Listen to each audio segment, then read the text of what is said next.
नमस्कार दोस्तों, चलिए जानते हैं झारखंड के हर जिले, हर क्षेत्र के ताजा और बड़ी खबरों को। साथ ही हम यह भी जानेंगे कि सरकार ने किन किन नई योजनाओं को लागू किया है। तो बने रहिए हमारे वीडियो के साथ। वीडियो को लाइक करके चैनल को सब्सक्राइब कर दीजिए और हमें कमेंट में जरूर बताएं कि आप यह वीडियो किस जगह से देख रहे हैं। मैया समान योजना बेनिफिशियरी लिस्ट को लेकर झारखंड की महिलाओं के लिए एक बड़ी खुशखबरी सामने आई है।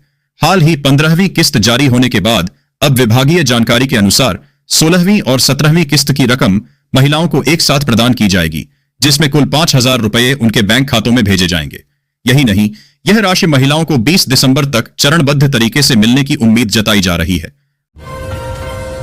आज के समय में कई महिलाएं अपने घर से ही काम शुरू करना चाहती हैं, लेकिन सही संसाधन न होने की वजह से वे अपने हुनर को आगे नहीं बढ़ा पाती हैं।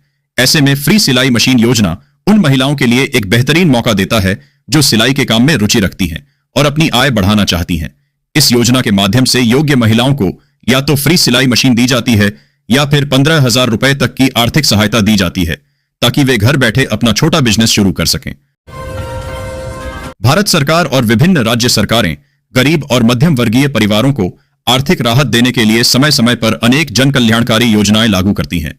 इन्हीं में से एक है फ्री राशन योजना 2025, जिसके तहत पात्र परिवारों को हर महीने पूरी तरह मुफ्त राशन उपलब्ध कराया जाएगा। इसके साथ सरकार की ओर से 1,000 रुपए की अतिरिक्त आर्थिक राहत भी दी जा सकती है, जिससे कमजोर वर्ग के लोगों को महंगाई के दौर में कुछ सहारा मिले। बढ़ती कीमतों का असर हर घर पर पड़ता है और ऐसे में यह योजना करोड़ों लोगों के लिए बड़ी मदद साबित हो सकती है। पाकुड़ में नगर निकाय चुनाव की सुगबुगाहट तेज हो गई है। जिला प्रशासन तैयारियों में जुटा है और मतदाता सूची का पुनरीक्षण अंतिम चरण में है। शहरवासियों में चुनाव को लेकर उत्साह है और संभावित उम्मीदवार मतदाताओं को लुभाने में लगे हैं। जल्द ही चुनाव की तारीख घोषित होने की उम्मीद है, जिसमें 36,796 मतदाता अपने प्रतिनिधियों का चुनाव करेंगे। मधुपुर गिरिडीह रेल मार्ग पर नवाब मोड़ के पास नया रेलवे स्टेशन बन रहा है, जो अगले साल तक पूरा हो जाएगा। इससे मधुपुर गिरिडीह कोडरमा रूट पर सीधी ट्रेनें चलेंगी और यात्रियों को सुविधा होगी। स्टेशन पर प्लेटफॉर्म, फुटओवर ब्रिज और टिकट काउंटर जैसी सुविधाएं होंगी, जिससे स्थानीय लोगों के लिए रोजगार के अवसर भी बढ़ेंगे। झारखंड में आईपीएल की तरह जेपीएल का आयोजन होगा। गोड्डा जिले में राज्य स्तरीय स्टेडियम और क्रिकेट एकेडमी का निर्माण किया जाएगा।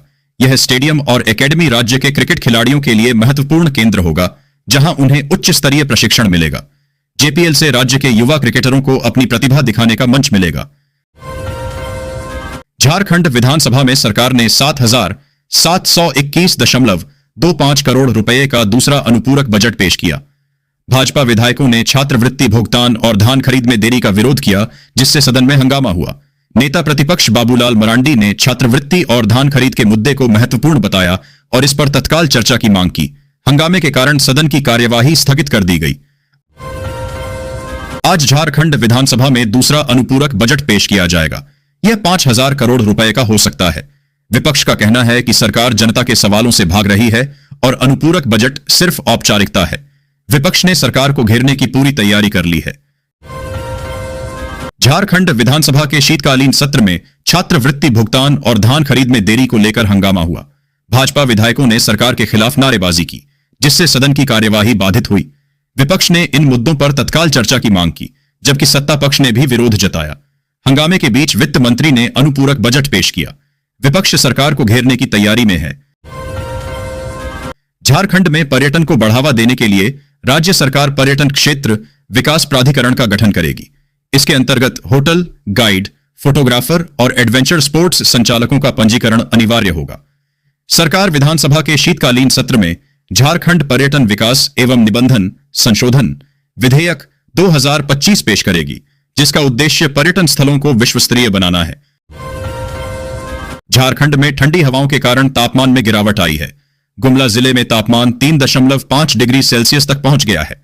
मौसम विभाग ने आने वाले दिनों में और गिरावट की संभावना जताई है। लोगों को ठंड से बचने के लिए सावधानी बरतने की सलाह दी गई है। मुख्यमंत्री हेमंत सोरेन की अध्यक्षता में होने वाली कैबिनेट बैठक में सोहराय पर्व पर 2 दिनों के अवकाश पर निर्णय होने की संभावना है। इससे पहले सरहुल और कर्म पर्व पर भी 2 दिवसीय अवकाश घोषित किया गया था। कैबिनेट में पेसा एक्ट से संबंधित प्रस्ताव भी पेश किया जा सकता है, जिसके तहत ग्राम सभा को अधिक शक्तियां मिलने की संभावना है। झारखंड में सामान्य वर्ग के 9वीं से 12वीं कक्षा के छात्रों की छात्रवृत्ति राशि में वृद्धि होने जा रही है। 9वीं और 10वीं के छात्रों की छात्रवृत्ति 150 रुपए से बढ़कर 450 रुपए तथा 11वीं और 12वीं के छात्रों की 230 रुपए से बढ़कर 500 रुपए हो जाएगी। इस फैसले से लगभग 58,000 छात्रों को लाभ मिलेगा। 8 दिसंबर सोमवार को चांदी में जोरदार गिरावट दर्ज की गई है। सुबह 10 बजे ही चांदी लगभग 2,000 रुपए प्रति किलो गिर चुकी है। वहीं सोने की बात करें तो इसमें हल्की तेजी दिख रही है। सुबह 10 बजे ही सोने की कीमत लगभग 3,000 रुपए प्रति किलो हो गई है। बजे सोने में लगभग 100 रुपए प्रति 10 ग्राम का उछाल है। आइए जानते हैं कि आने वाले समय में चांदी का भाव कितना पहुंच सकता है। धनबाद की राजनीति में झामुमो नेताओं का कांग्रेस में शामिल होना जारी है, जिससे गठबंधन पर असर पड़ रहा है। कई झामुमो कार्यकर्ताओं और नेताओं ने कांग्रेस का दामन थाम लिया है, जिससे झामुमो में खलबली मची है। इस दल बदल से कांग्रेस को मजबूती मिल रही है और पार्टी कार्यकर्ताओं में उत्साह का माहौल है। धनबाद मारवाड़ी सम्मेलन ने नगर निगम चुनाव में किसी भी उम्मीदवार का समर्थन न करने का फैसला किया है। इस निर्णय का सीधा असर वोट समीकरण पर पड़ने की संभावना है, जिससे उम्मीदवारों की मुश्किलें बढ़ सकती हैं। राजनीतिक दलों की निगाहें अब मारवाड़ी समुदाय के अगले कदम पर टिकी हैं। इंडिगो संकट के कारण यात्रियों को हो रही परेशानी को देखते हुए रेलवे ने कई स्पेशल ट्रेनें चलाने का फैसला किया है। हावड़ा दिल्ली, हावड़ा मुंबई और हावड़ा जोधपुर रूट पर ये ट्रेनें धनबाद होकर गुजरेंगी। इसके अतिरिक्त पुरी से दिल्ली के लिए भी गोमो के रास्ते स्पेशल ट्रेनें चलेंगी। यात्रियों की सुविधा के लिए राजधानी एक्सप्रेस में अतिरिक्त कोच भी जोड़े जाएंगे। जयराम ने बिहार चुनाव में प्रशांत किशोर की हार पर टिप्पणी करते हुए कहा कि यदि सेनापति युद्ध क्षेत्र में उपस्थित होता तो परिणाम भिन्न हो सकते थे। उन्होंने नेतृत्व की भूमिका और चुनावी रणनीति के महत्व पर प्रकाश डाला।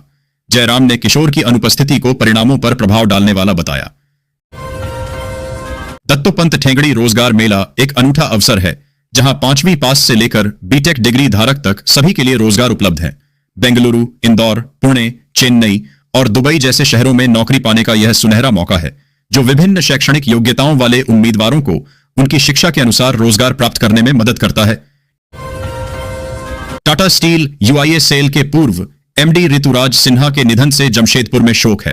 उन्होंने ट्रैफिक जाम कम करने के लिए स्कूलों के समय में बदलाव किया और शहर की जियो मैपिंग कराई। उनके नेतृत्व में कई विकास कार्य हुए, जैसे सीवरेज ट्रीटमेंट प्लांट और सड़कों का चौड़ीकरण। उन्होंने टाटा स्टील में 30 वर्षों से अधिक समय तक सेवा की और शहर के विकास में महत्वपूर्ण योगदान दिया। जमशेदपुर में भोजपुरी फिल्म मुर्गा ट्रॉफी की शूटिंग शुरू हो गई है, जिसमें दिनेश लाल यादव निरहुआ मुख्य भूमिका में है। फिल्म में जेएफसी यूथ के बच्चों को अभिनय का अवसर मिला है। यह फिल्म झारखंड के एक ग्रामीण बच्चे के फुटबॉल स्टार बनने के संघर्ष पर आधारित है। निरहुआ ने जमशेदपुर के लोगों के अनुशासन और प्यार की प्रशंसा की। फिल्म मार्च 2026 में रिलीज होने की उम्मीद है। उपायुक्त ने मैट्रिक परीक्षा के परिणाम को सुधारने के लिए एक अनूठी पहल की है। एसडीओ और कनीय अभियंता अब शिक्षक बनेंगे और नियमित कक्षाएं लेंगे। इस पहल का उद्देश्य छात्रों को बेहतर मार्गदर्शन प्रदान करना है, ताकि वे परीक्षा में अच्छा प्रदर्शन कर सकें। इससे छात्रों को काफी मदद मिलेगी। कांग्रेस विधायक कुमार जयमंगल सिंह ने अनोखा राजनीतिक संदेश देते हुए कहा कि उन्हें कमीशन नहीं, मंदिर चाहिए। उन्होंने विकास कार्यों में कमीशनखोरी के खिलाफ आवाज उठाई और क्षेत्र में मंदिरों के निर्माण की इच्छा जताई। उनके इस बयान से राजनीतिक गलियारों में हलचल है, जिस पर कांग्रेस ने अभी तक कोई प्रतिक्रिया नहीं दी है। जयपुर इंटरनेशनल फिल्म फेस्टिवल में पीएम्स वाइफ फिल्म का चयन हुआ है। इस फिल्म में झारखंड और बिहार के कलाकारों ने अपनी कला का प्रदर्शन किया है। फिल्म की कहानी एक महत्वपूर्ण विषय पर आधारित है और इसका निर्देशन बहुत ही कुशलता से किया गया है। यह फिल्म दर्शकों को सोचने पर मजबूर करती है। पश्चिमी सिंहभूम जिले के पीएमश्री विद्यालयों में लगभग 2 करोड़ रुपए के खर्च की जांच में अनियमितताएं सामने आई हैं।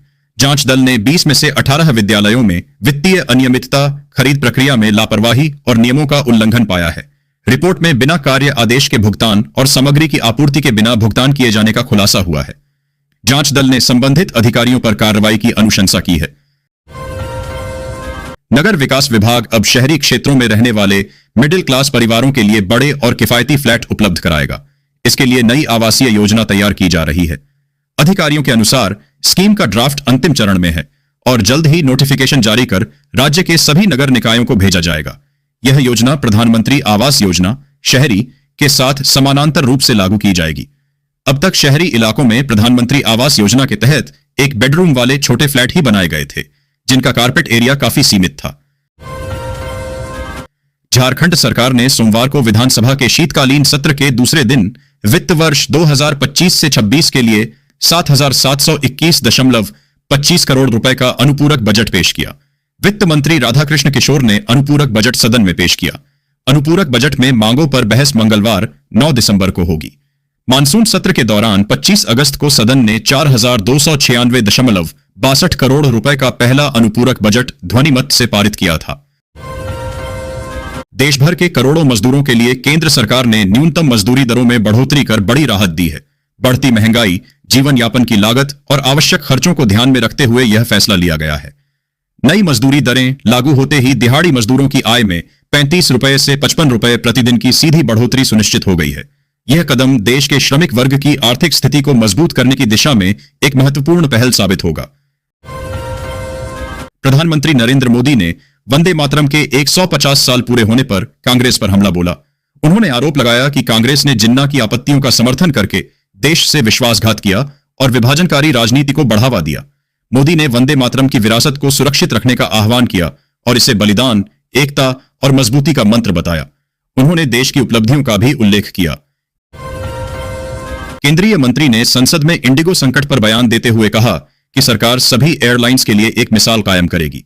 संसद में केंद्रीय मंत्री के बयान से साफ है कि सरकार इंडिगो में हुई घटनाओं को गंभीरता से ले रही है और सुरक्षा मानकों का पालन करने पर जोर दे रही है। इंडिगो में संकट के बीच एयर इंडिया पायलटों की भर्ती कर रही है। कंपनी ने विज्ञापन जारी कर A320 और बोइंग 737 विमानों के लिए अनुभवी पायलटों से आवेदन मांगे हैं। यह कदम इंडिगो में 783 विमानों के लिए अनुभवी पायलटों से आवेदन मांगे हैं। यह कदम इंडिगो में पायलटों की कमी और उड़ानों में हो रही देरी के बीच उठाया गया है। एयर इंडिया ने सोशल मीडिया पर पोस्ट कर 22 दिसंबर तक आवेदन करने की अपील की है। अकाली दल के प्रधान सुखबीर बादल ने 2027 में गिद्दड़बाहा से विधानसभा चुनाव लड़ने की घोषणा की है। उन्होंने कहा कि गिद्दड़बाहा के लोगों ने उनसे चुनाव लड़ने की मांग की है। हरदीप सिंह डिम्पी ढिल्लों के आप में शामिल होने के बाद शयद को गिद्दड़बाहा में कोई मजबूत नेता नहीं मिल रहा था। बादल परिवार की पैतृक सीट लंबी के बारे में अभी कुछ स्पष्ट नहीं है।